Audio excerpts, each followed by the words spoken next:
서늘한 시작. 2010년 초의 먹구름, 2010년 2월 4일 밤. 서울은 뼛속까지, 스미는 매서운 겨울 날씨에 잠겨 있었다. 찬바람이 한산한 거리를 따라 불어오고 간혹 지나가는 차 소리가 해질녘부터 이어진 고요함을 깼다. 서초구의 한 작은 주택가에서 한 성당의 종탑 시계가 자정을 알리는 소리를 울리며 이 평온한 밤을 더욱 침묵 속으로 몰아넣었다. 바로 그 순간 대림아파트 8층에 위치한 작은 아파트에서 긴급한 전화벨 소리가 울리며 완전한 정적을 깨뜨렸다. 전화벨은 서초경찰서의 신고센터에서 울렸다. 전화기 너머로는 박씨 성을 가진 한 남성의 헐떡이고 당황한 목소리가 들려왔다. 도와주세요. 제 아내와 딸이 사라졌어요. 오후에 나갔는데 아직까지 돌아오질 않았어요. 신고센터 직원은 재빨리 침착함을 되찾고 필요한 질문을 던지기 시작했다. 전화기 건너편의 남성은 울먹이며 재난과도 같은 사건을 끊임없이 이야기했다. 박 씨에 따르면 그날 전고쯤 아내와의 눈물 속 다툼이 있었다고 한다. 그의 아내 지아는 5살 된 딸 민서를 데리고 붉어진 눈과 싸늘한 한마디를 남기며 집을 나갔다고 했다. 난 더 이상 여기 있을 수 없어. 우리 엄마와 나는 다시는 돌아오지 않을 거야. 처음에 박 씨는 상황이 그렇게 심각하다고 생각하지 않았다. 그는 과거에 여러 다툼처럼 지아가 잠시 친정에 있다가 돌아올 거라고 확신했다. 그러나 밤이 깊어질수록 그의 믿음은 산산조각났다. 친정집에 여러 차례 전화를 걸었지만 돌아오는 대답은 같았다. 지아는 여기에 오지 않았어. 이제야 박 씨는 점점 가슴속으로 밀려오는 두려움을 느끼게 되었다. 그는 몸을 떨면서 아내의 친구들에게도 전화를 걸어보았고 모두 같은 대답을 했다. 지아에 대해 들은 바가 없어. 불안한 감정이 악몽처럼 박 씨를 덮쳤다. 지아는 짐을 챙기지 않았고 지갑도 가져가지 않았으며 심지어 개인 휴대폰도 없었다. 그녀가 딸과 함께 대체 어디로 떠난 것인가? 결국 자정 무렵 박 씨는 비정상적인 일이 일어나고 있다고 생각해 경찰에 신고하기로 결심했다. 그녀가 혹시라도 위험한 일을 저지르려는 걸지도 몰라요. 제 딸이 걱정됩니다. 그의 전화 너머 목소리는 떨림을 멈추지 못했다. 신고를 받은 경찰은 즉시 조사를 시작했다. 그들은 가장 기본적인 단계에서 출발하기로 했다. 지아와 딸이 지나갔을 법한 경로를 확인하는 것이다. 경찰 순찰팀은 즉시 아파트 주변과 근처의 카페, 공원 등을 점검했다. 그러나 그 어떤 흔적도 발견되지 않았다. 얼음장 같은 바람이 옷 속 깊이 파고드는 가운데 경찰관들은 감당하기 어려운 이상한 느낌을 떨쳐낼 수 없었다. 마치 이 실종 사건 자체가 일반적이지 않다는 걸 암시하는 듯했다. 그러나 그날 밤의 가장 두려운 진실은 아직 다가오고 있었다. 모든 단서는 그들을 공포의 중심지로 이끌고 있었다. 바로 리타워였다. 불과 몇 시간 후 그곳의 CCTV 카메라는 지아와 그녀의 딸이 등장하는 마지막 영상, 잊지 못할 이미지를 보여줄 터였다. 그날 밤 정말로 설명할 수 없는 수수께끼의 연속으로 이어질 긴 악몽을 예고하고 있었다. 리타워, 모든 미스터리가 시작되는 곳 리타워는 상업 및 고급 주거 건물로 서초구 중심부에 위치하며 12층 높이의 지상부와 수년간 잠겨있던 옥상층으로 우뚝 서 있다. 이 건물은 오랫동안 번영의 상징으로 알려져 왔지만 동시에 지역 주민들만이 감히 입에 올리는 소름 끼치는 이야기들을 품고 있는 장소로도 악명 높다. 모두들 이 건물이 뭔가 정상적이지 않다고 속삭인다.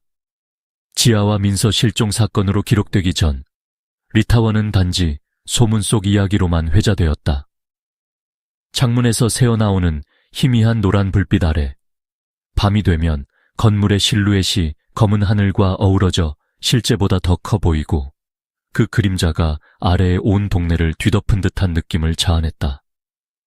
멀리서 보면 층수가 채워지지 않은 12층의 불빛이 희미하게 깜박이곤 했는데 이상하게도 해당 층에는 아무도 거주하지 않았다. 하지만 13층은 창문이 전혀 없는 벽 뒤로 숨겨져 있어 모든 호기심 어린 시선을 신비로움 속으로 삼켜버렸다. 13층. 그것은 건물에 공식 설계돼서 존재하지 않는 층으로 간주된다. 도면에서는 그것이 단지 빈 공간으로 나타날 뿐이지만 실제로는 심지어 관리 직원들조차 가까이 하지 못하는 금지된 영역이었다. 이 지역의 연로한 주민들은 13층이 건설 초기부터 끔찍한 사고들이 이어지며 방치되었다고 단언한다. 당시 그곳에서 일했던 몇몇 공사 노동자들은 철골 구조물 사이를 어슬렁대는 을 목격했다고 주장했으며 그것들은 마치 조용히 그들을 쳐다보고 있었다고 말했다. 경찰은 리타워가 단순히 점검해야 하는 장소가 아니라 무언가 설명할 수 없는 눌린 듯한 분위기를 품고 있다는 것을 깨달았다. 그것은 마치 보이지 않는 적대감이 자신들을 부르고 있는 듯한 느낌이었다. 사건 신고를 받은 후 조사팀은 2월 5일 새벽 2시경 리타워 1층 로비에 모였다. 건물의 유리창은 길거리 가로등의 희미한 빛을 반사하며 기묘한 효과를 만들어냈고 평소 밤의 고요함에 익숙한 건물 경비원들도 정보를 제공하며 어딘가 초조한 얼굴을 하고 있었다. 그 두 모녀를 한 경비원이 침을 삼키며 떨리는 목소리로 말했다. 어젯밤 8시쯤 봤어요. 엄마는 겁에 질린 모습이었고 딸을 안은 채 매우 빠르게 제 옆을 지나갔습니다. 그녀는 특별히 많은 말을 하지 않았지만 12층에서 친구를 만나러 간다고 했어요. 그리고 엘리베이터 문이 닫혔죠. 그것이 제가 마지막으로 본 모습입니다. 경찰이 물었다. 그럼 13층에 대해서는 뭔가 아는 게 있습니까? 우리가 듣기로는 안 돼요. 경비원이 말을 잘랐다. 그의 목소리는 이상할 정도로 떨리고 있었다. 13층. 그곳은 오래전부터 닫혔어요. 어떻게 아무튼 저는 그 층에 대해 다시는 묻지 말라고 권합니다. 이 건물에서 그 층에 대해 얘기하고 싶어 하는 사람은 아무도 없어요. 경비원의 이러한 설명은 조사관들에게 더 큰 소름을 안겨주었다. 그들은 CCTV 기록을 조사하기 시작했다. 희미하고 기복 있는 흑백 화면 속에서 지하와 민서의 실루엣은 1층에서 분명히 나타났지만 엘리베이터 문이 닫힌 순간 이후 흔적을 감추었다. 그러나 이상하게도 엘리베이터가 12층에 도착했을 때 모든 것이 이상해졌다. 화면이 몇 초 동안 흐릿해지더니 정상으로 돌아왔지만 화면에는 텅 빈 엘리베이터만이 기록되어 있었다. 당시 이후 두 모녀는 완전히 사라진 것이다. 더 깊이 조사할수록 팀의 모든 구성원은 뭔가 이치에 맞지 않다는 것을 느꼈다. 리타워 내부의 공기는 이 순간 무겁고 뻑뻑해지면서 한 번 한 번에 숨결마저 머물기 힘들 정도였다. 건물 주변의 목격자들은 이상한 소리에 대해 말하기 시작했다. 그것은 약한 문 두드리는 소리, 비상계단에서 나는 것 같은 소리, 벽 틈에서 새어나오는 아이의 목소리, 그리고 밤이 되면 공간을 가르는 웃음소리였다. 리타워는 단순히 건축물이 아니었다. 그것은 마치 생명력을 가진 고분, 구픈처럼 곡소리를 내고 있었다. 그곳에 들어섰던 모든 사람들은 세포 하나하나를 휘감는 불안감을 느꼈다. 마치 생과 사의 경계에 발을 디딘 듯한 감각이었다. 바로 이곳에서 공포의 실타래가 조금씩 풀리기 시작할 것이다. 그리고 12층은 단지 서막일 뿐. 그러나 모든 미스터리의 끝은 과연 13층으로 연결될 것인가? 구조 요청과 수색여정 실종 사건이 발생한 하루 뒤, 박 씨의 아파트는 숨막히는 긴장감으로 가득 차 있었다. 평소 고요했던 작은 방은 두려움과 무력감이라는 짙은 안개의 장막에 뒤덮인 듯했다. 박 씨는 식탁 앞에 굳은 채 앉아 꽉 쥔 두 손으로 휴대전화를 마치 부술듯이 붙잡고 있었다. 그의 얼굴엔 극심한 불안의 흔적이 그대로 드러났고 밤새 한숨도 못 잔 탓에 눈은 움푹 꺼져 있었다. 그의 눈빛은 계속 현관문을 향해 있었고 마치 기적 같은 일이 일어나기를 간절히 바라는 듯했다. 왜 아직도 돌아오지 않는 거지? 그는 혼잣말로 중얼거렸다. 그의 말은 오로지 자신만 들을 수 있는 낮은 속삭임 같았다. 박 씨의 아내 지아는 과거에도 다툼 끝에 집을 나간 적이 있긴 했지만 가족에게 아무런 메모도 남기지 않거나 자정이 지나도록 돌아오지 않은 적은 한 번도 없었다. 희미하게 남아있던 희망이 점차 불안으로 바뀌었고 어느 순간 그것은 차가운 칼날처럼 그의 마음을 베었다. 시계가 밤 11시를 넘어가는 순간 박 씨는 더 이상 참을 수 없었다. 그는 그날 밤 세 번째로 장모님에게 전화를 걸며 떨리는 목소리로 물었다. 어머니, 지아, 정말 그쪽에 오지 않았나요? 그리고 민서도요. 애도 거기 없는 게 확실한 거죠? 수화기 건너편에서 귀찮아하는 듯한 장모님의 목소리가 들려왔다.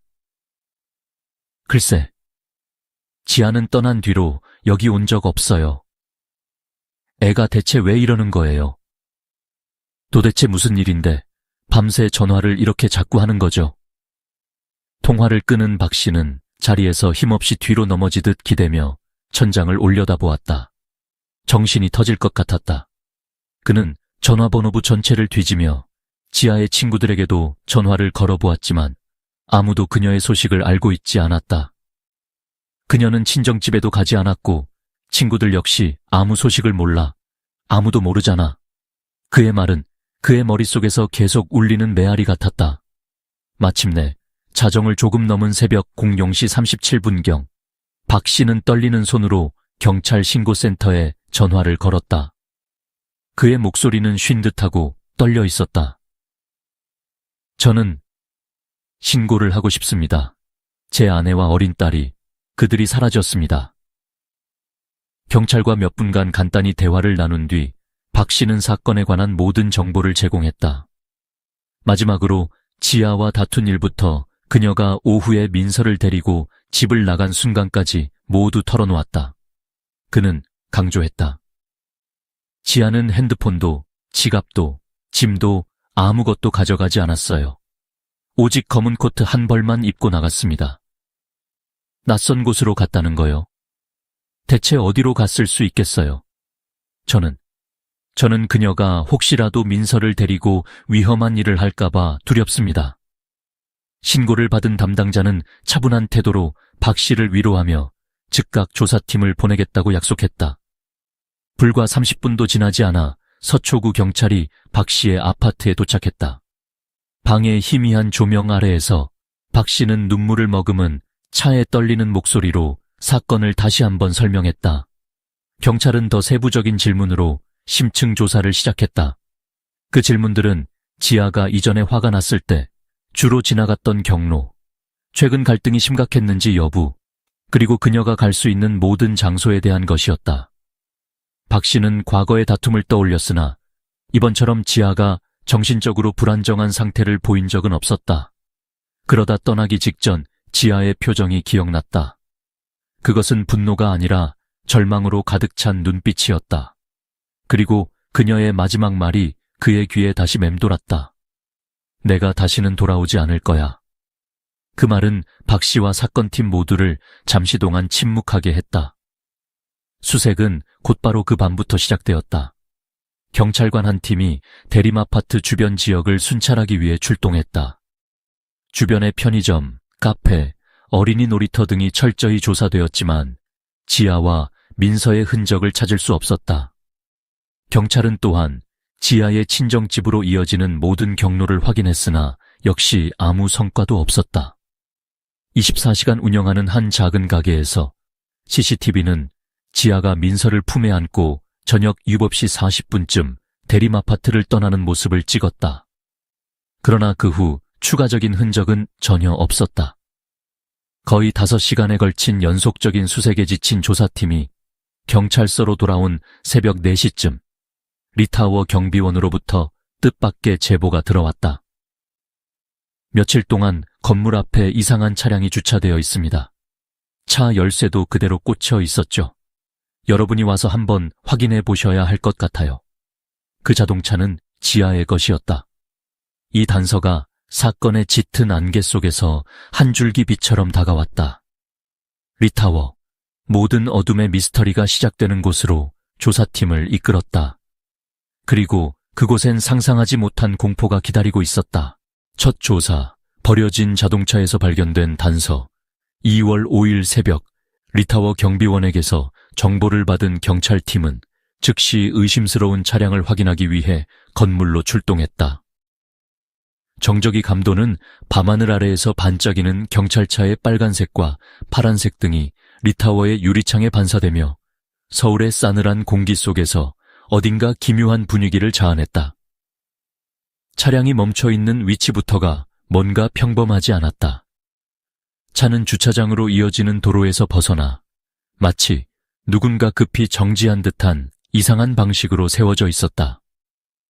자동차는 얇게 쌓인 눈으로 덮여 있었고 이는 경비원의 진술대로 며칠간 방치되어 있음을 보여주는 뚜렷한 흔적이었다. 경찰이 손전등으로 차창 안을 비추자 여전히 점화구에 꽂혀 있는 차량 열쇠와 뒷좌석에 놓인 초라한 그림 한 장을 발견했다. 그 그림은 모든 이의 시선을 멈추게 했다. 종이 위에는 어린 민서가 그린 것으로 보이는 서툰 선들이 엘리베이터 앞에 서 있는 두 사람을 묘사했고 그 주변에는 검은 소용돌이가 가득했다. 그리고 아래에는 서툴게 쓰인 아이의 글씨로라는 문구가 적혀 있었다. 차가운 새벽 공기가 어느새 무겁게 변하며 보이지 않는 뭔가가 가슴을 짓누르는 느낌을 주었다. 조사팀 중 한 명이 낮은 목소리로 말했다. 리타워의 13층에 대해 소문이 많은 건 여러분도 다 아시죠? 이 아이가 혹시 그와 관련된 이야기를 들어봤던 걸까요? 경찰이 차량 문을 열고 추가 단서를 찾는 동안 바닥에는 진흙이 묻어 있는 것을 발견했다. 그것은 마치 공사 현장이나 버려진 장소를 지난 누군가의 흔적처럼 젖고 끈적거렸다. 하지만 차량 내부에는 지아나 민서의 소지품은 전혀 없었다. 가방도 전화기도 어떤 유의미한 단서도 없었다. 그 자동차는 마치 모호한 신호를 보내는 것 같았고 뚜렷한 단서보다는 이상하고 알 수 없는 초대장 같았다. 경비원의 경고조사팀이 자동차를 치우고 건물 쪽으로 향하자 경비원이 조심스럽게 다가와 얼굴에 걱정스러운 표정을 드러냈다. 그는 속삭이며 마치 누군가가 들을까 두려운 듯 말했다. 그 사람들 꽤 오래전부터 실종된 거죠. 솔직히 말할게요. 여기 12층하고 옥상에서 진짜 이상한 일들이 벌어진 지 오래됐어요. 경찰은 물었다. 무슨 뜻이죠? 당신이 분명 그들을 건물 안으로 들어가는 걸 봤나요? 경비원은 고개를 끄덕였다. 맞아요. 지아 씨가 딸을 안고 엘리베이터에 타는 걸 봤어요. 그런데 그녀의 눈빛이 정말 두려워 보였어요. 마치 누군가 아니면 뭔가가 그녀를 따라오는 것처럼 느끼는 것 같았어요. 저는 물어볼 용기도 없었지만요. 그리고 13층 말인데 그건 존재하지 않아요. 아니, 아무도 그 층을 언급하지 않아요. 지난 20년 동안 12층에 너무 오래 머문 사람들은 다 좋지 않은 일을 겪었다니까요. 그의 목소리가 떨리기 시작했다. 전에 11층에 살던 여성이 있었는데 매일 밤마다 복도에서 뛰는 발소리를 들었다고 했어요. 근데 이상한 건 그 소리가 항상 엘리베이터 앞에서 멈췄다는 거예요. 결국 그 여자는 한 달도 못 돼 이사를 갔어요. 경비원의 이야기는 조사팀에게 더 큰 소름을 안겼다. 끝없는 질문들이 머릿속에 떠올랐다. 이 버려진 자동차가 소문으로 알려진 초자연적 현상과 연관된 걸까? 아니면 단순한 실종 사건 이상의 끔찍한 일이 벌어지고 있는 걸까? 자동차 주변의 조사 경찰은 초동 수사를 위해 자동차 주변을 수색하며 발자국, 바퀴 자국 혹은 지아와 민서가 이곳에서 건물로 들어갔다는 증거를 찾으려 했다. 하지만 눈이 쌓인 길은 모든 흔적을 지웠고 대신 기묘한 것이 발견됐다. 차 옆에 얇은 눈 위에 작은 소용돌이, 흔적들이 끊어졌다 이어지며 남아 있었다. 한 조사관이 물었다. 이걸 남긴 게 뭐죠? 바람일까요? 아니면 뭔가 다른 건가요? 아무도 대답하지 못했지만 모두가 느꼈다. 이 흔적은 자연적인 것이 아니었다. 모든 단서가 하나의 불가사의한 고리를 만들며 그 끝이 리타워로 이어지고 있었다.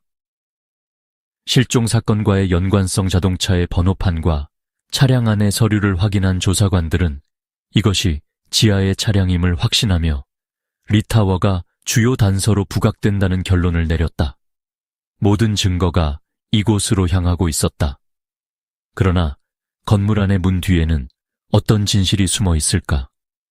그리고 지하와 민서는 과연 안전할까? 조사팀이 리타워 내부로 진입해 작업을 시작하려 할 때 아무도 깨닫지 못했다. 엘리베이터 문에서 올려다본 건물의 유리창 너머로 새벽의 마지막 희미한 빛이 마치 누군가의 눈처럼 그들의 발걸음을 주시하고 있었다는 것을, 그 모든 느낌은 마치 공포가 내미는 손길처럼 그들을 정답에 점점 더 가까이 끌어당기는 듯했다. 혹은 그들이 상상조차 할 수 없는 끔찍한 진실로 감시 카메라 마지막 모습 리타워 앞에서 지하의 자동차가 발견된 뒤 조사팀은 곧바로 건물 내부에 설치된 모든 감시 카메라 영상을 확보하도록 경비원에게 요청했다. 이 영상은 지하와 민서가 실종되기 직전 마지막 몇 시간 동안 무슨 일이 있었는지 확인할 수 있는 중요한 단서가 되었다. 카메라 화면이 켜지자 공기는 무겁게 가라앉았다. 흐릿한 흑백 이미지가 화면에 비치며 느릿느릿 변화하는 움직임이 이상한 분위기를 자아냈다. 그러다 한 조사관이 목소리를 높이며 외쳤다. 멈춰, 저거야, 바로 저 사람들이야. 이때 1층 로비에서 찍힌 영상이 화면에 선명하게 나타났다. 저녁 7시 50분, 지아와 민서 모녀의 모습이 보였다. 지아는 두꺼운 검은 코트를 입고 있었고 그녀의 팔 안에는 빨간 망토를 두른 민서가 꼭 안겨 있었다. 지아의 걸음걸이는 급했고 마치 카메라가 잡을 수 없는 무언가의 추격을 받고 있는 듯했다. 그녀는 로비를 가로질러 엘리베이터로 곧장 가며 한마디도 하지 않았고 옆에 서 있던 경비원 쪽으로 눈길도 주지 않았다. 조사관은 재빨리 영상 속 움직임을 슬로우 모션으로 되감으며 지하의 모든 작은 행동을 살펴보았다. 그녀는 서둘러 엘리베이터에 탑승하였고 12층 버튼을 누르는 모습이 확인되었다. 하지만 엘리베이터 문이 닫히는 순간 비친 그녀의 얼굴 각도는 영상을 지켜보는 모든 사람의 숨을 막히게 했다. 그녀의 표정은 단순한 걱정을 넘어 거의 극에 달한 공포로 가득 차 있었다. 지하의 두 눈은 크게 뜨여졌고 마치 보이지 않는 누군가를 찾아 헤매는 듯 이리저리 움직이고 있었다. 민서는 엄마의 어깨에 꽉 기대어 있었으며 어린 얼굴에는 상황을 이해하지 못한 듯한 표정이 보였지만 가빠진 숨소리는 몸의 조그마한 움직임에서 느껴졌다. 그녀의 표정을 다시 한번 보세요. 다른 조사관이 속삭이며 혀가 잠기듯 낮은 목소리로 말했다. 그녀는 도망치고 있어. 하지만 뭘 피해요? 여긴 아무것도 없잖아요. 아니면 우리가 그걸 볼 수 없는 걸까요? 몇 초 후 신비로운 실종 모든 사람의 시선이 엘리베이터 내부를 비추는 카메라로 향했다. 이곳에 지아와 민서가 함께 찍힌 모습이 영상 속에 계속 기록되고 있었다. 하지만 카메라에 담긴 장면은 점점 더 소름 끼치는 느낌을 주기 시작했다. 영상은 계속 느리게 재생되었고 엘리베이터가 움직이기 시작한 지 몇 초 만에 지아는 갑자기 민서를 엘리베이터 바닥에 앉혔다. 민서는 얌전히 앉아 엄마를 바라보며 울거나 소리를 지르지 않았다. 그런데도 지아는 민서의 두꺼운 코트를 서류를 넘기듯 급하게 벗기는 이상한 행동을 했다. 바깥의 차갑고 혹독한 날씨도 그녀를 막을 수 없는 듯했다. 대체 그녀는 지금 뭘 하고 있는 거죠? 한 조사관이 당황한 목소리로 말했다. 이어지는 장면에서 카메라는 지아가 곧바로 고개를 들어 카메라를 쳐다보는 모습을 담아냈다.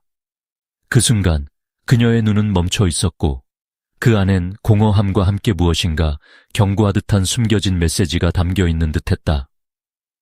한 손으로 민서의 손을 잡은 그녀는 엘리베이터 문이 열려나갈 준비를 하기보다는 갑자기 모녀가 함께 엘리베이터 구석을 바라보는 장면이 이어졌다.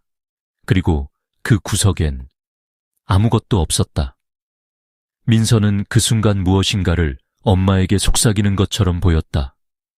그러나 영상에는 음성이 포함되어 있지 않았기에 입모양을 통해서만 추정할 수 있었다. 한 조사관이 화면에 가까이 몸을 기울이며 말했다. 그녀가 뭐라고 했던 거죠? 거기 누군가가 있다라고 말한 거 아니었나요? 곧 엘리베이터가 12층에 도착하며 문이 열렸다. 그런데 그 순간 화면이 몇 초 동안 흔들리며 뿌옇게 변했다. 더욱 이상한 점은 그 순간 동안 카메라가 섬광 같은 빛을 포착했는데 마치 불안정한 전기가 흐르는 듯한 느낌을 주었다. 그러나 영상이 다시 선명해진 뒤로 엘리베이터 내부는 텅 비었고 지아와 민서는 더 이상 존재하지 않았다. 삑 하는 소리와 함께 엘리베이터 문이 자동으로 닫혔다. 마치 아무 일도 없었다는 듯이. 12층의 공포경찰은 이 영상을 반복하여 다시 보았으나 지아와 민서가 엘리베이터 안에서 사라진 이유를 전혀 이해할 수 없었다. 12층은 오랫동안 사용되지 않은 빈 사무실로 남아있던 곳이었다. 하지만 시간대별 영상의 기록을 비교하면서 이상한 단서가 나타났다. 누군가가 엘리베이터 문을 열고 닫는데 소요된 시간이 통상적인 시간보다 정확히 13초 더 길었다는 점이다. 이 숫자는 모두를 놀라게 했다. 더 소름 끼치는 것은 이전에는 눈치채지 못했던 화면 내 디테일이 있었다. 엘리베이터 문이 막 열렸을 때 화면 왼쪽 상단의 희미한 검은 윤곽이 잠깐 나타났다가 사라진 것이다. 매우 희미하고 알아보기 어려웠지만 동시에 엄청난 공포를 자아내기엔 충분했다. 저건 사람이었나? 아니면 다른 무엇이었던 걸까? 한 조사관이 침묵 속에서 중얼거렸다. 아무도 대답하지 못했다. 그러나 그 순간 모두가 깨달았다. 리타워의 12층은 그냥 버려진 층이 아니었다. 여기에 벌어지고 있는 일들은 인간의 이성을 초월한 무엇인가였다. 죽은 듯한 침묵 영상을 전부 분석한 후 경찰은 12층에 도달한 잠깐의 순간 이후로 지아와 민서의 흔적을 더 이상 발견할 수 없었다는 결론을 내렸다. 해당 순간 동안 들려온 유일한 소리는 화면이 마구 흔들린 바로 그 순간 들린 길고 차가운 숨소리였다. 그것은 명백히 인간의 것이 아니었다. 한 조사관이 조용히 혼잣말하듯 중얼거렸다. 그들이 지옥으로 들어갔던 걸까? 팀 전체는 결론에 닿지 못한 채 12층으로 올라가 직접 확인해야 한다는 판단을 내렸다. 진실을 찾기 위한 길 위에는 짙은 미스터리가 계속해서 그들의 시야를 가리고 있었다. 엘리베이터 속 기이한 행동들, 감시 카메라는 마지막으로 담긴 소름 끼치는 순간을 보여주었다. 지아와 그녀의 딸 민서는 리타워의 12층으로 향하는 엘리베이터 안에 있었다. 그러나 바로 이곳에서 두 모녀의 설명할 수 없는 기이한 행동들이 공간의 분위기를 왜곡했다. 처음 카메라에 잡힌 엘리베이터 안의 모습은 평범했다. 지아는 목적층 버튼을 눌렀고 다른 모든 승객들처럼 금속문을 가만히 바라보고 있었다. 하지만 엘리베이터가 출발한 지 몇 초 만에 이상한 일이 벌어지기 시작했다. 혼란과 공포의 순간 비디오 화면 속에서 지아는 갑자기 몸을 숙였다. 그녀는 거의 긴급한 자세로 민서를 엘리베이터 바닥에 앉혔다. 제한된 엘리베이터 공간 안에서 그런 행동은 어울리지 않았으며 쉽게 설명되지도 않았다. 지아는 깊숙이 몸을 구부리고 딸의 얼굴을 뚫어져라 바라보며 뭔가를 말했다. 그러나 영상에는 소리가 담기지 않아 내용은 알 수 없었다. 놀랍게도 민서는 두려워하는 표정을 짓지 않았다. 그녀의 커다란 눈은 엄마가 가리키는 쪽을 바라보았지만 카메라에는 아무것도 찍히지 않았다. 그리고 지아는 자리에서 일어나거나 민서를 안아올리는 대신 민서와 자신의 두꺼운 코트를 하나씩 벗겨가기 시작했다. 민서의 코트는 새빨간색이었다. 카메라의 차가운 흑백 화면에서 유난히 두드러지는 색감이었다. 저건 뭐 하는 거지? 왜 어린아이의 코트를 엘리베이터 안에서 벗기는 거죠? 한 조사관이 당황하며 말했다. 지아의 행동은 혼란스러울 뿐만 아니라 마치 그녀 스스로가 아닌 다른 힘에 의해 조종당하는 듯 보였다. 그녀는 이해할 수 없는 행동들을 강제로 따라하고 있는 듯한 모습이었다. 카메라 화면 속에서 지아는 갑자기 고개를 들어 카메라를 직접 바라보았다. 그 순간 감독실 내부는 죽음 같은 침묵에 잠겼다. 그녀의 눈은 공허하고 절망에 가득 차 있었지만 동시에 마치 경고처럼 보이는 메시지를 담고 있는 듯했다. 보이지 않는 존재로의 시선 곧이어 지아는 고개를 돌려 민서와 함께 엘리베이터 한 구석을 응시했다. 그 구석은 카메라에 어떤 이상한 것도 잡히지 않은 장소였다. 하지만 두 모녀의 시선은 거기에서 고정되었고 마치 그곳에서 무언가 실체가 없는 존재와 마주하고 있는 듯했다. 민서는 엄마에게 갑자기 무언가를 속삭이기 시작했다. 카메라는 소리를 담지 않기에 내용을 들을 수는 없었다. 그러나 입모양을 유심히 관찰한 한 조사관은 망설이듯 말했다. 그 아이가 막 누군가 여기에 있다라고 속삭였어요.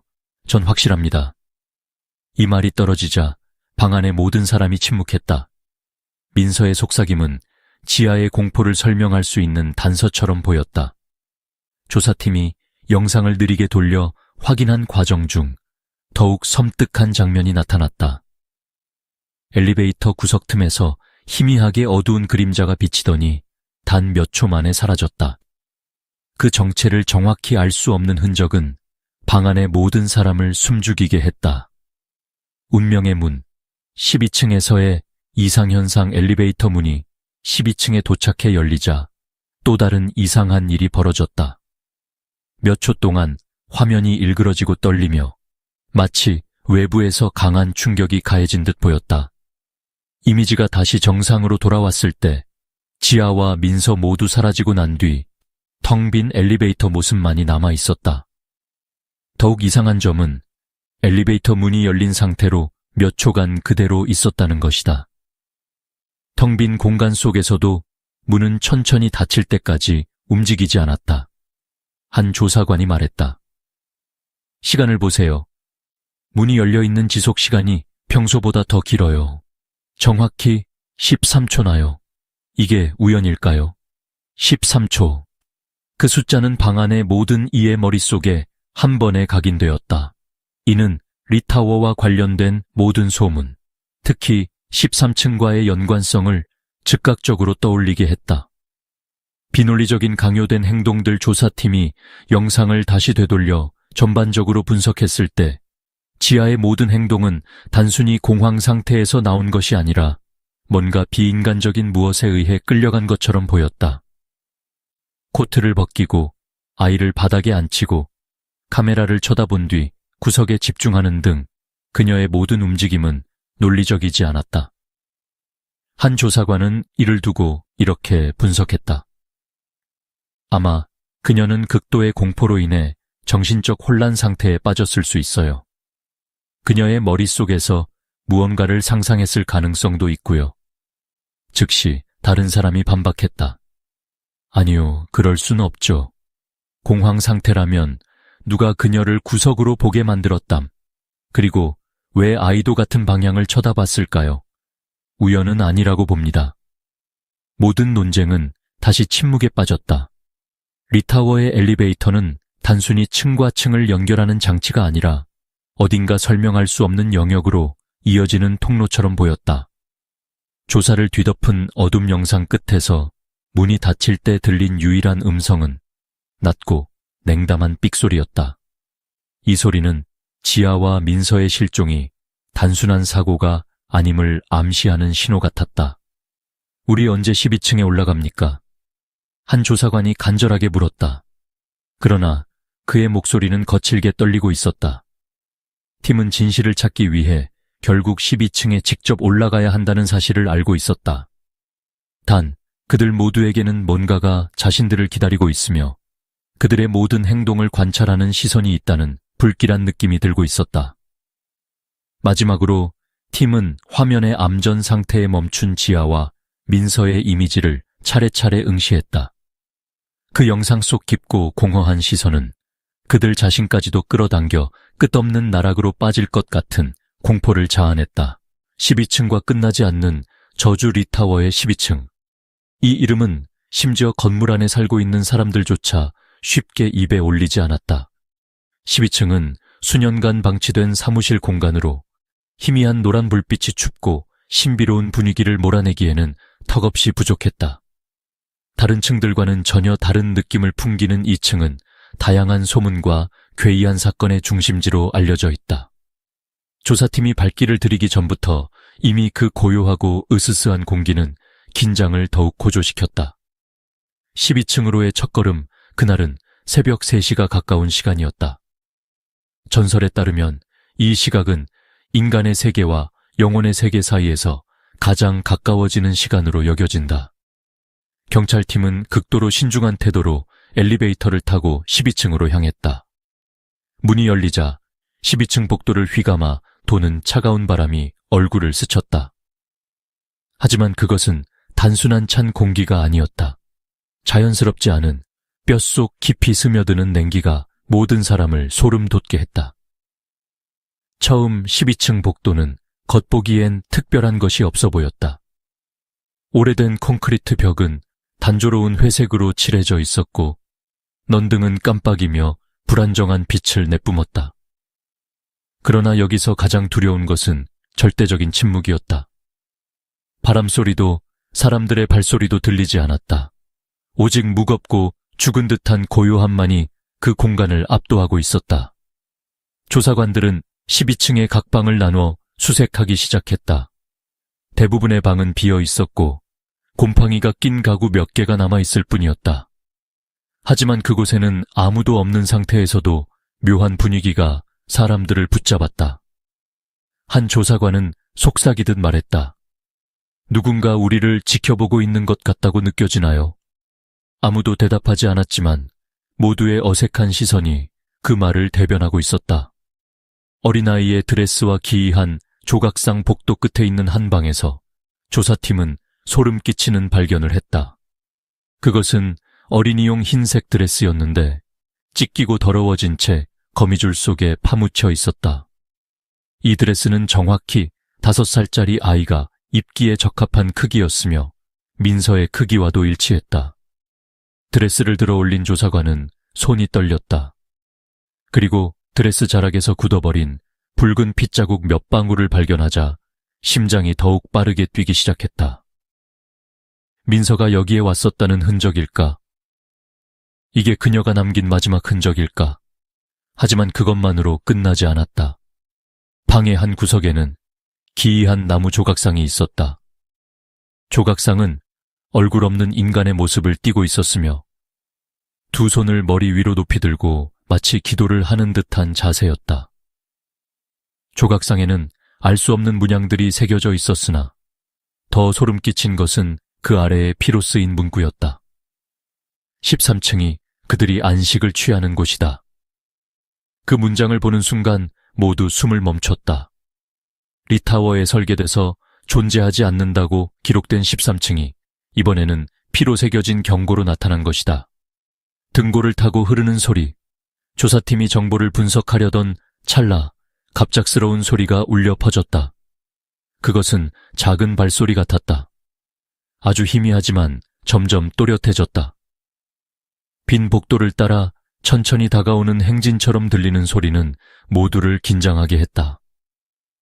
우린 전부 확인했잖아요. 여기 아무도 없어요. 한 조사관이 속삭이며 고개를 돌려 주변을 살폈다. 하지만 발소리는 멎지 않고 점점 더 가까워졌고 마치 바로 뒤에서 느껴질 만큼 강하게 다가왔다. 팀이 뒤를 돌아봤지만 복도는 여전히 텅 비어 있었다. 그러나 짓눌리는 듯한 답답함이 모든 사람의 가슴을 꽉 움켜쥐었다. 한 여경이 참지 못하고 외쳤다. 안 돼, 싫어요. 발소리가 들리잖아요. 우리가 이곳에 혼자가 아니에요. 바로 그때 복도 천장의 불빛들이 갑자기 격렬하게 깜빡거리더니 모두 꺼졌다. 그리고 12층은 완전한 암흑 속에 잠겼다. 12층의 저주 칠흑 같은 어둠 속에서 한 조사관이 손전등을 켰다. 그 빛이 복도 끝 벽을 비췄을 때 모두가 굳어버렸다. 벽에는 이전에는 없었던 핏빛 손자국이 선명히 찍혀 있었다. 이게 여기 없던 거잖아요.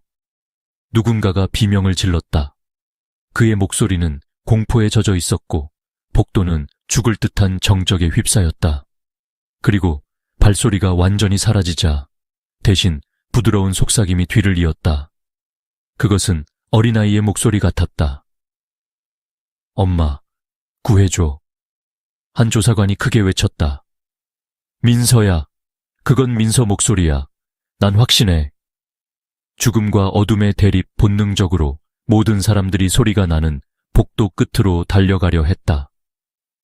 하지만 그 끝에서 그들이 발견한 것은 나선형 계단으로 연결된 나무 문이었다. 문은 단단히 닫혀 있었고 그 주위에는 진흙 자국이 흩어져 있었다. 그것은 분명히 리타워의 옥상으로 이어지는 문이었다. 팀장은 문을 열기 전 마지막 질문을 던졌다. 그는 떨리는 목소리를 간신히 억누르며 말했다. 준비됐나? 이 문을 열면 어쩌면 우리는 다시 돌아올 수 없을지도 몰라. 건물 아래로 보이는 도시의 불빛은 희미해지며 사라진 듯했고 그 순간 옥상 어딘가에서 부드럽게 흘러나오는 한 소리가 들렸다. 그것은 어둠 속 희미한 웃음소리였다. 하지만 이 웃음은 공포를 더했다. 그것은 긴 소리였고 어둠을 비웃는 듯 계속 울려 퍼졌다. 12층의 저주는 끝나지 않았다. 앞에 놓인 나선형 계단은 단순한 문의 역할에서 그치지 않았다. 어쩌면 이곳은 더 이상 우리가 발 디딜 수 있는 세계가 아닐지도 모르는 곳으로 이어지는 시작일 뿐이었다. 현장 봉쇄와 정화의식 그날 밤, 조사팀이 리타워 12층에서 기이한 현상들과 맞닥뜨린 직후 팀장은 모든 대원을 철수시키고 상황을 재평가하라는 결정을 내렸다. 리타워와 12층은 더 이상 단순한 사건 현장이 아니었다. 그것은 마치 저주받은 지역처럼 느껴졌다. 다음 날 2월 5일 오전 6시 경찰차와 바리케이드가 리타워 앞에 촘촘히 배치되었다. 사건 현장 봉쇄 명령이 공식적으로 내려졌고 거대한 조명들이 설치되었지만 건물 내부의 어둠은 끝내 물러서지 않았다. 그것은 마치 살아있는 생명체 같았고 벽과 복도 깊은 곳에 숨어 있었다. 조사팀을 짓누르는 공포경찰이 후속 계획을 논의하는 동안 공동 작업실에는 고요하지만 무거운 공기가 가득 차 있었다. 누구도 입을 떼지 않았고 모두의 시선은 식어버린 커피잔 위에 머물렀다. 누군가 12층이나 그곳에서 마주한 이상한 존재를 꺼내기만 해도 모든 이가 마치 가슴을 조이는 느낌을 받았다. 그 손, 피 묻은 손자국이 여전히 우리를 지켜보고 있는 것 같지 않아요? 한 조사관이 떨리는 목소리로 말했다. 그는 어둠 속에서 발견되었던 12층 벽의 핏자국을 언급하고 있었다. 다른 이가 맥없이 대답했다. 그것만이 아니죠. 그 목소리, 발소리까지 우리가 본 건 단순한 것이 아니었습니다. 그곳의 모든 게 비정상이었어요. 정화의식 실행이라는 결단 경찰팀장은 응급회의를 소집했다. 여기에는 조사팀뿐만 아니라 지역 주민들의 요청에 따라 초청된 몇 명의 영적 전문가도 참석했다. 회의에 참석한 한 노인, 지역에서 유명한 풍수 전문가로 알려진 그는 팀의 경험담을 듣자마자 심각성을 즉시 깨달았다. 리타워는 평범한 건물이 아닙니다. 그의 낮고 단호한 목소리는 방에 있는 누구도 가볍게 들을 수 없게 만들었다. 이 건물이 세워졌던 땅은 원래 1920년 대화재로 전소된 마을 터였습니다. 그 비극에서 살아남은 이는 아무도 없었죠. 사람들은 그 화재로 인해 희생된 영혼들이 아직 이곳에 남아 떠돌며 해방되지 못했다고 믿고 있습니다. 한 조사관이 의심 가득한 목소리로 끼어들었다. 그렇다고 해도 그건 오래된 이야기일 뿐입니다. 그런데 왜 12층이 이상한 현상의 중심이 되는 거죠? 그리고 13층, 그게 정말 존재하는 겁니까? 우리와 이번 일에 무슨 관련이 있죠? 풍수 전문가는 가볍게 한숨을 쉬면서 답했다. 당신들이 겪은 일은 단순한 착각이 아닙니다. 저 12층과 13층은 제 생각의 일이라고 볼 수 있습니다. 인간의 세계가 다른 차원과 연결되는 장소 말입니다. 그 화재는 단지 마을을 태운 것이 아니라 어떤 것을 풀어준 것일지도 모릅니다. 회의장은 얼어붙은 듯 정적이 흘렀다. 이 긴 침묵 속에서 과감한 제안이 나왔다. 12층 전체를 정화하는 의식을 통해 그곳에 머무르는 영혼 혹은 정체불명의 존재들을 봉인해보자는 것이었다. 처음에는 회의적인 반응이 많았지만 조사팀 모두가 경험한 이상 현상들이 이 제안을 채택하도록 만들었다. 정화 의식 준비. 어둠 속의 빛 같은 날 저녁 8시 정화 의식이 시작되었다. 12층은 엄격히 봉쇄되었으며 출입할 수 있는 사람은 조사팀과 소규모의 제사장들 뿐이었다. 강력한 손전등이 복도 곳곳에 배치되어 어둠의 모든 공간을 밝히도록 준비됐다. 적색 부적들이 고대 문자를 새겨 넣은 형태로 각 문과 벽에 붙여졌다. 이전에 12층에서 발소리를 듣고 공포에 휩싸였던 한 여자 조사관이 떨리는 목소리로 동료에게 물었다. 정말 효과 있을까요? 만약 우리가 부르는 게 진짜 여기에 머문다면 우리가 무사할 거라고 확신할 수 있나요? 그녀의 동료는 대답을 하지 않았다. 그의 눈빛은 앞에 있는 칠흑 같은 복도를 응시하고 있었으며 그 칠흑 속에는 뭔가가 그들을 기다리고 있는 듯했다. 정화의식 시작. 이례적인 고요함 풍수 전문가는 주문을 외며 의식을 주도했다. 그의 낮고 울림 있는 목소리는 복도를 따라 퍼져나갔다. 하지만 12층 깊은 곳으로 들어가면 들어갈수록 더욱 이상한 기운이 스며들기 시작했다. 강력한 손전등이 이유 없이 깜빡이기 시작했으며 온도가 급격히 떨어지며 그들의 숨이 공기에 얼음처럼 떠다니는 모습이 보일 정도였다. 한 제사장이 갑자기 손을 움켜쥐며 외쳤다. 이곳은 인간이 오래 머물러 있어선 안 될 장소라고 말했잖아요. 그 순간 익숙한 발소리가 다시 울려 퍼졌다. 이번엔 예전보다 더 크고 생생했다.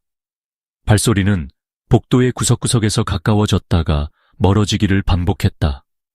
전원 준비해, 손전등 다 잡아. 팀장이 소리쳤지만 모든 조명이 강약을 반복하며 깜빡거리더니 곧 완전히 꺼지고 말았다. 12층 전체가 암흑에 잠겼다.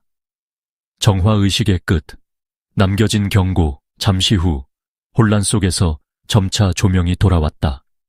그러나 그 공간은 분명히 전에 없던 묘한 무게감으로 뒤덮여 있었다. 벽에 붙여놓은 모든 부적은 마치 누군가 찢어발긴 듯한 상태였다. 누구도 부상을 입진 않았지만 모두가 느꼈다. 무언가가 여기에 있다. 조사단이 철수하기 전 또 다른 흔적이 발견되었다. 벽에 남아있던 핏자국 옆에 이제 새로운 문구가 피로 쓰여 있었다. 여긴 당신들의 집이 아니다. 다시는 돌아오지 마라.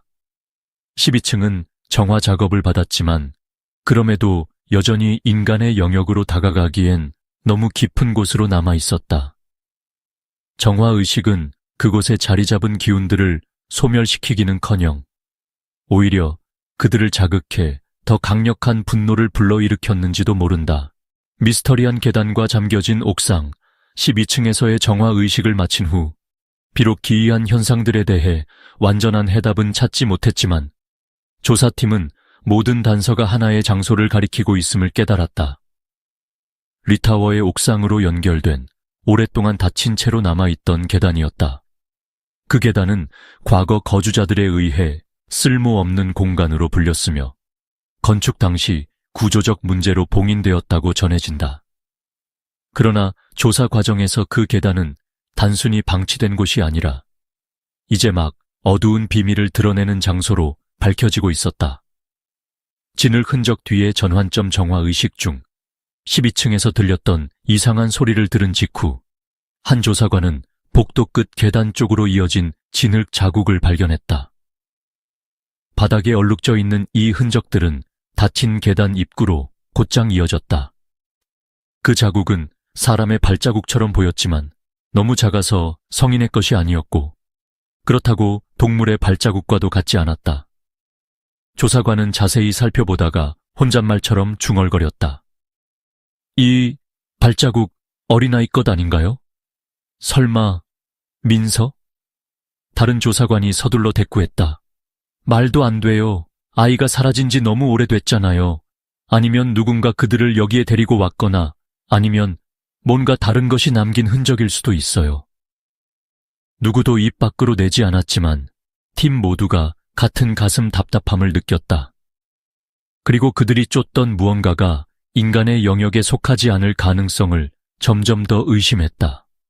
잠겨진 계단문과 위험한 선택 옥상으로 이어진 나무문은 처음 보기에 특별히 위협적으로 보이지 않았다.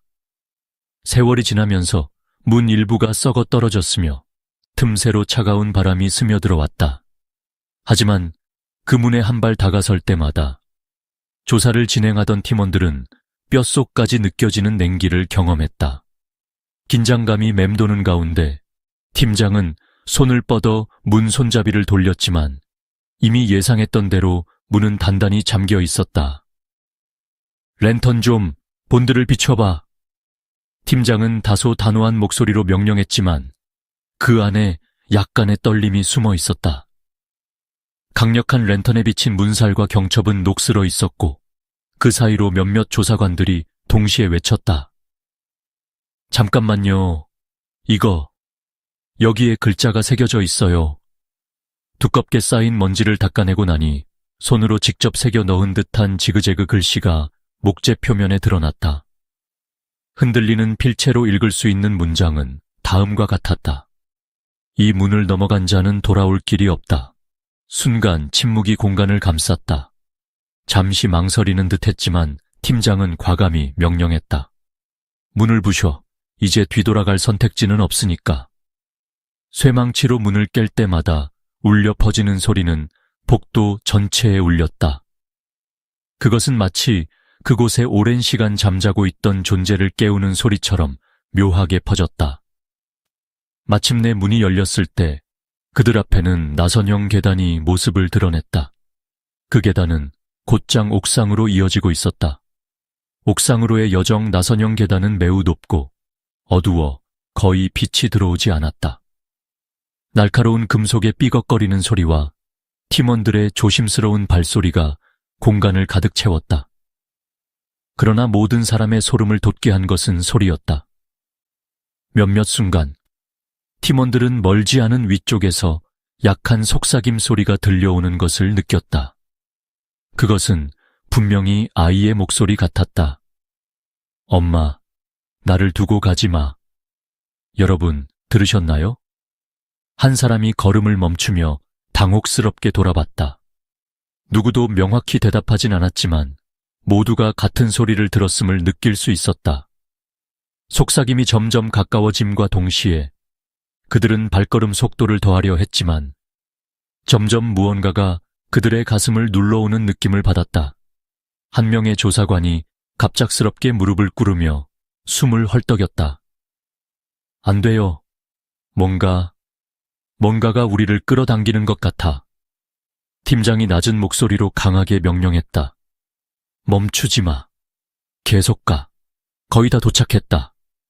옥상의 진실 나선형 계단의 끝에는 녹슨 금속문이 하나 있었다. 문이 삐걱거리며 열릴 때 모두는 그들이 무엇을 마주할지 몰라 멈칫했다. 그러나 열린 문 너머로 보인 광경은 모두를 얼어붙게 만들었다. 옥상 중앙 넓은 공간 한가운데에 굳은 피로 그려진 원형의 문양이 있었다. 원의 내부에는 알 수 없는 고대 문자가 새겨져 있었고 그 문양의 중심에는 작은 불에 탄 침대가 놓여 있었다. 그 위에는 진흙과 굳은 피가 묻은 1000조각이 놓여 있었는데 그것은 모두가 알 수 있었다.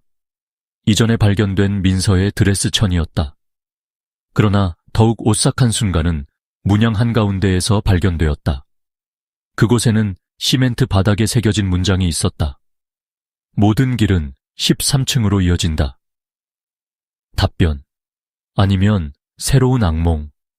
아무도 표면적으로 입 밖에 내놓지 못했지만 모두가 깨닫고 있었다.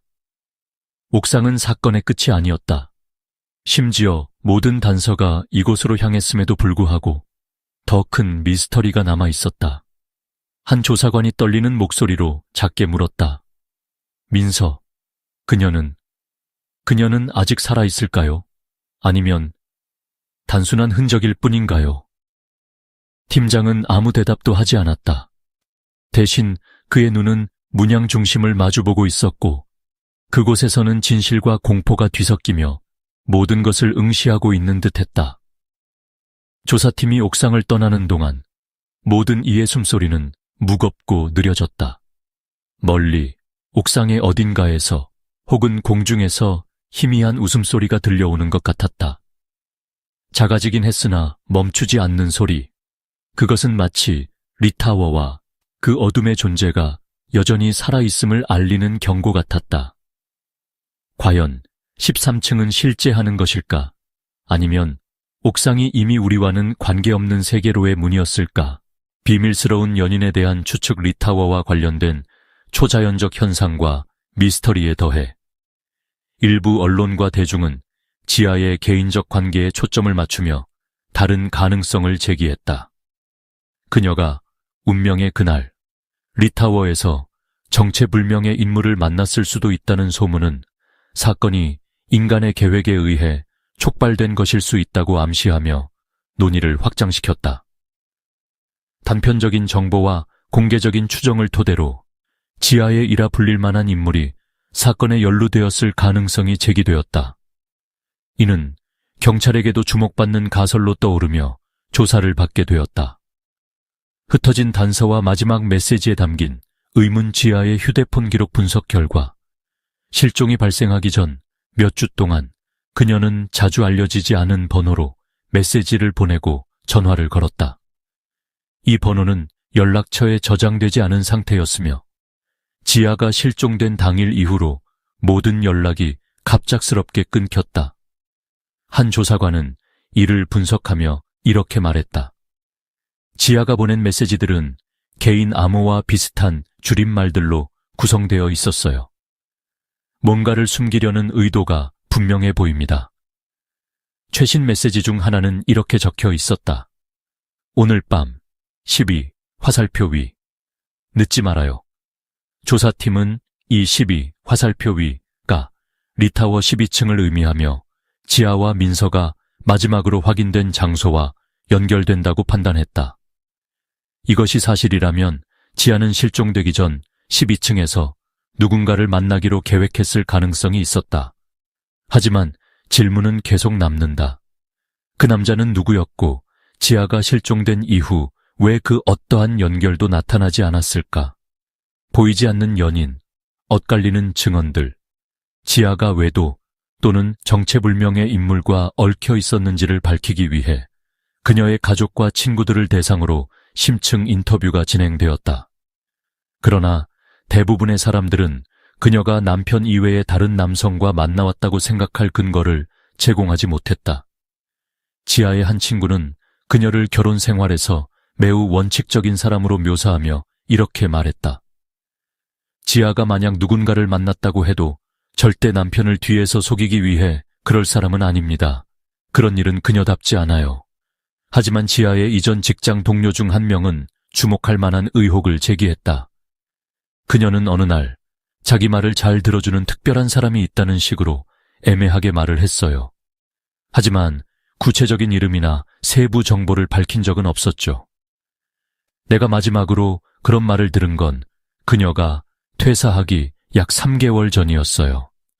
리타워와 미확인 전화번호에 얽힌 의문 경찰은 지아와 빈번히 연락을 주고받았던 미확인 전화번호가 그녀가 실종되기 몇 달 전부터 리타워 근처 지역에서 일관된 신호를 보냈다는 사실을 발견했다. 이는 정체불명의 인물이 리타워 근처에 살면서 활동했을 가능성을 암시한다. 리타워의 한 보안 요원은 익명 남성에 대한 신문에서 이렇게 진술했다. 평소에는 딱히 신경 쓰지 않았는데 어느 중년 남자가 매일 저녁 비슷한 시간대에 12층 복도 끝에서 담배를 피우는 모습을 봤습니다. 그는 보안팀과 아무 상호작용도 하지 않았고 관련된 기록도 남긴 적이 없습니다. 그 사람은 결혼한 흔적도 가족과 함께 있는 모습도 전혀 보이지 않았어요. 이 진술은 그 미확인 인물이 지아와 관련될 가능성을 높였다. 경찰은 리타워 내 여러 달치 감시 카메라 영상을 검토하며 이를 확인하려 했지만 녹화된 영상들은 늘 민감한 순간마다 노이즈가 생기거나 기록이 손실되는 특징을 보였다. 특히 이런 이상 현상은 12층에서 반복적으로 발생했다. 도망이든 음모든 풀리지 않은 퍼즐 이 가설에 따르면 지아는 한때 자신의 가족을 떠나 의문의 남자와 새로운 삶을 시작하려 계획했을 가능성이 있다. 그러나 몇몇 행동 분석가는 이에 대해 의문을 제기했다. 지아가 엘리베이터 CCTV에 나타났을 때 한 분석가는 말했다. 그녀는 불안해했고 어쩌면 강요된 상황에서 행동하고 있었을 가능성이 있습니다. 하지만 그녀가 딸 민서를 데리고 있었다는 점은 가설의 타당성을 떨어뜨립니다. 지아가 만약 누군가를 만나기 위해 이곳에 왔다면 왜 아이를 데리고 갔을까요? 이는 지아의 행동이 단순한 긴장감 때문이 아니라 더 깊은 정신적 혼란 상태나 외부 강제성의 결과라는 해석을 가능하게 한다. 그러나 그 남성이 그녀가 12층에서 만나는 대상이었다면 그 남성의 역할은 여전히 설명되지 않는다. 대중의 추측과 대답 없는 질문들, 비밀 연인의 존재에 대한 가설은 허점이 많음에도 대중은 쉽게 그 생각을 버리지 않는다. 일부 사람들은 의문의 남성이 리타워라고 하는 괴기한 보호막 속에 숨어 있었다고 주장하며 이곳을 완벽한 은신처로 활용했다고 믿는다. 실제로 이 이론을 완전히 부정하기에는 부족한 단서들이 남아있지만 이를 결론적으로 연결할 만한 증거는 여전히 발견되지 않았다. 만약 미확인 번호 속의 남자가 실존했다면 그는 그림자처럼 흔적도 없이 사라졌다. 이 가설에 따라 이 사건은 한 개인의 치명적인 계획이었을까? 아니면 이 모든 것은 리타워의 본질을 숨기려는 하나의 연막에 불과했을까? 리타워의 미스터리와 함께 이 비밀 연인설은 여전히 가려진 그림자의 일부로 남아있다. 12층의 공포에 뒤덮인 어둠 속에서 진실은 끝내 침묵으로 머물고 있다. 13층에 대한 소름 끼치는 소문. 리타워의 13층은 아무도 감히 마주하려 하지 않는 미스터리다. 공식 설계도에 따르면 이 건물은 12층 구조이며 12층이 최상층으로 기록되어 있다. 그러나 이 지역의 세대에 걸친 주민들 사이에서는 리타워의 13층이 실제로 존재하지만 그것은 인간의 세계에 속하지 않는다는 이야기가 전해진다. 서울에서 리타워는 이라는 별칭을 가지고 있다. 모든 공포의 중심에는 바로 13층이 있다. 과거 이곳에 살았던 사람들이 전한 이야기들은 리타워를 둘러싼 단편적이고 금이 가득한 기억처럼 엮여 있으며 사실과 비현실의 경계를 흐리게 만든다. 13층, 숨겨진 실제 혹은 악몽. 가장 소름 돋는 이야기 중 하나는 수십 년 전 리타워 건설에 참여했던 공사 노동자들에게서 시작된다. 그들의 증언은 곧 묻혀지거나 무시되었지만 이를 알고 있는 이들에게는 소름 끼치는 악몽으로 남아있다. 한 은퇴한 고령 노동자는 과거 드물게 공개된 자리에서 이렇게 말했다. 맹세컨대 13층은 우리가 만든 게 아닙니다. 12층 작업을 진행하는 동안 갑작스러운 이상 현상이 발생했어요. 어느 밤 제가 공사 현장을 점검하다가 위에서 빛이 내려오는 걸 봤습니다. 마치 또 하나의 층이 지어진 것처럼 보였죠. 하지만 다음 날 돌아와 보니 존재하던 게 사라졌어요. 아니면 모두가 그걸 인정하지 않았죠. 그 노동자는 12층에 접근할 때마다 기이한 사고가 이어졌다고 말했다. 장비 고장, 붕괴된 비계, 그리고 층에서 추락해 사망한 노동자들까지. 그런 사건이 계속되자 13층에 대한 소문은 작업단 전체에 퍼졌다. 우리는 더 이상 이 건물을 통제할 수 없습니다. 그 층은 스스로 만들어졌습니다. 그리고 그것은 인간을 위한 것이 아닙니다. 이러한 이야기는 단순한 스트레스로 인한 환상으로 치부되지만 이는 리타워를 둘러싼 거대한 미스터리의 빙산의 일각일 뿐이다. 침묵 속의 존재, 빛, 어둠과 밤의 소리. 리타워가 폐허가 되기 전 그곳에 살던 많은 주민은 13층에 기묘한 생명력이 있다고 주장했다. 특히 밤이 되면 13층에 흔적이 나타났다. 7층에 살았던 한 사람은 이런 끔찍한 밤을 떠올리며 이야기했다.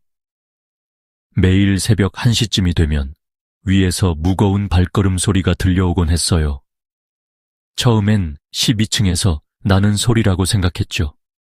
하지만 어느 날 밤 창문을 통해 밝게 빛나는 13층의 불빛을 발견했습니다. 분명히 층수를 다 세었으니까 확실해요. 그건 13층이었어요. 리타워 보안 요원으로 일했던 또 다른 사람 또한 이런 증언을 남겼다. 어느 날 밤 옥상 계단이 잠겨 있다는 곳에 한 검은 실루엣이 우뚝 서 있는 걸 봤습니다. 그 그림자는 나를 바라보는 게 아니라 나를 투명하게 뚫고 보고 있는 듯한 차가운 느낌이 들었어요.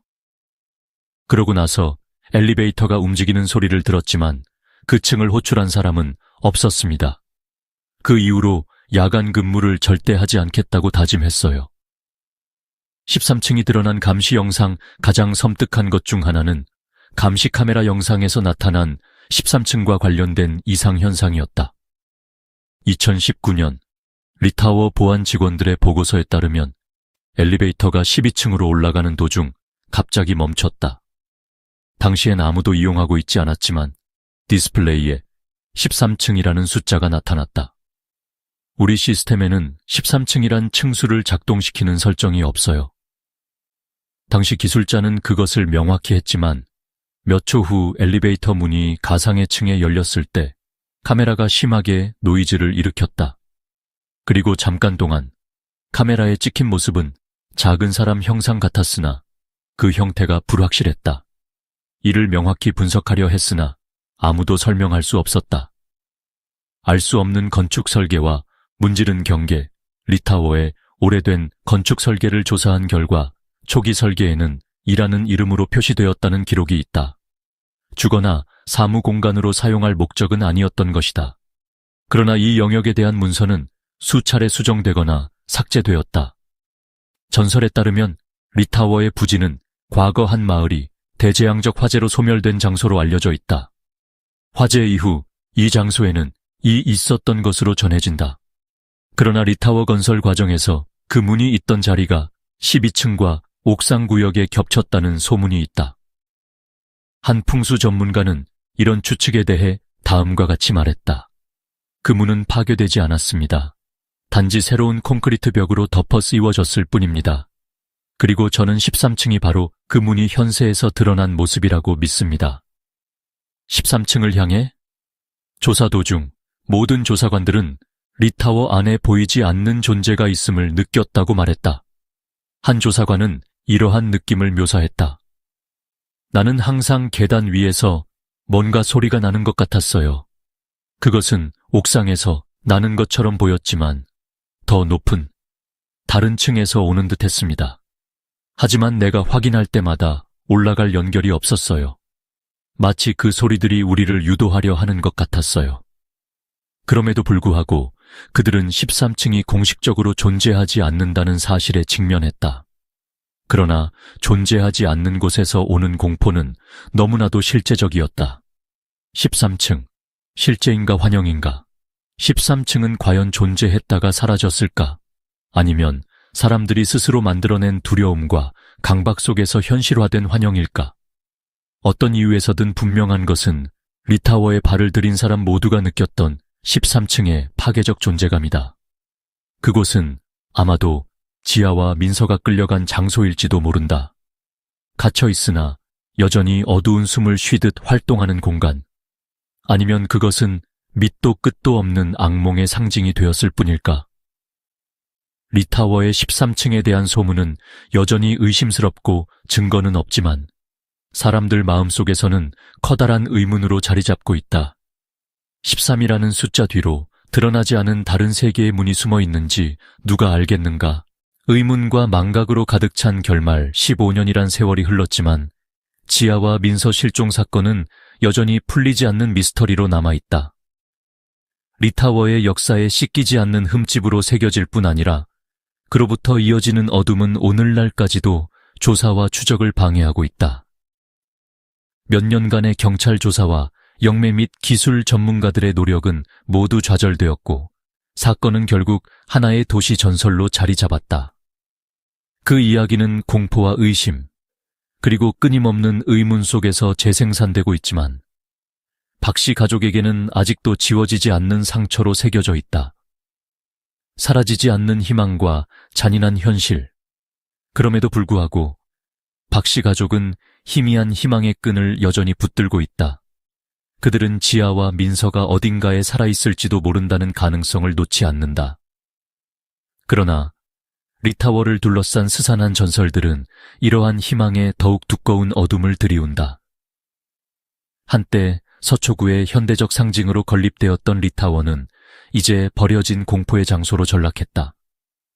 지아와 민서의 실종 사건 이후 리타워는 영구적으로 봉쇄되었다. 그러나 이러한 조치에도 불구하고 정부의 공식 명령은 발행되지 않았다. 모든 사람이 이곳을 사회와 격리해야 한다는 무태한 동의 아래 리타워는 묵인된 공포로 남겨졌다. 그럼에도 불구하고 건물을 정화하거나 봉인하려는 노력은 잔재된 공포를 근절하지 못했다. 오히려 조용한 밤마다 건물의 틈새에서 스며드는 속삭임이 사람들의 마음을 흔들었다.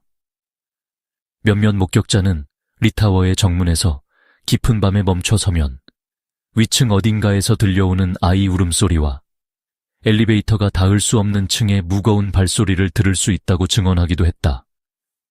기억 속으로 사라진 사건과 금기의 공간 한때 전국적으로 보도되었던 사건은 시간이 지나며 신문사들의 미해결 사건 섹션으로 따라갔다. 이제 이 사건을 리타워와 함께 언급하면 근처의 주민들은 걱정 어린 시선으로 침묵하거나 몸을 움츠리곤 한다. 그 당시 사건을 맡았던 경찰들도 12층에서 직접 마주했던 경험을 좀처럼 말하지 않는다. 사건 이후 은퇴한 팀원 중 한 사람이 조용히 털어놓기를 그곳은 인간을 위한 장소가 아니었습니다. 우리가 결코 진실 가까이 가지 못했고 어쩌면 그게 우리가 여전히 살아있는 이유였는지도 모릅니다. 박씨 가족, 끝나지 않는 상실과 고통. 박씨는 결국 사건 이후 가족과 함께 모든 기억을 피해 떠났다. 그러나 그의 꿈속에서는 언제나 지아와 민서의 모습이 스쳐 지나간다. 그는 인터뷰에서 가늘어진 목소리로 이렇게 전했다. 희망이 단 한 줄기라도 남아있다면 저는 절대 포기하지 않을 겁니다. 그러나 그의 주름진 얼굴과 이마에 묻힌 무거운 그늘은 수년간 그를 짓눌러온 고통을 드러내고 있었다. 그 가족이 살았던 대림 아파트에 있는 그들의 옛집은 이제 오래전 굳게 닫힌 문 너머로 살아있는 흔적의 온기가 모두 사라진 채 남아있을 뿐이다. 리타워, 망각과 어둠의 상징으로 이제 리타워라는 이름은 단순한 건축물이 아니라 깊은 어둠과 잊혀짐의 표상이 되었다. 특히 존재하지 않아야 할 13층은 이제 아무도 입에 올리길 두려워하는 금기의 대상이다. 리타워에 방문했던 많은 영매와 전문가들의 결론은 유사했다. 그곳은 결코 정화될 수 없고 인간이 접근할 수 없는 곳입니다. 그저 더 큰 차원으로 이어진 교차로일 뿐이죠. 누구도 더 이상 리타워에 가까이 가려 하지 않았기에 13층의 진실, 그리고 지아와 민서의 행방은 영원히 풀지 못할 상처로 남아있다. 그것은 단지 실종 사건이 아닌 인간의 이해를 뛰어넘은 두려움의 균열일지도 모른다. 리타워의 벽 속에서 잠든 많은 질문들이 영원히 대답되지 않은 채 침묵 속에서 빛바랜다. 소리 없는 전설, 이제 누군가 그 잊힌 이름을 다시 부르길 기다릴 뿐이다.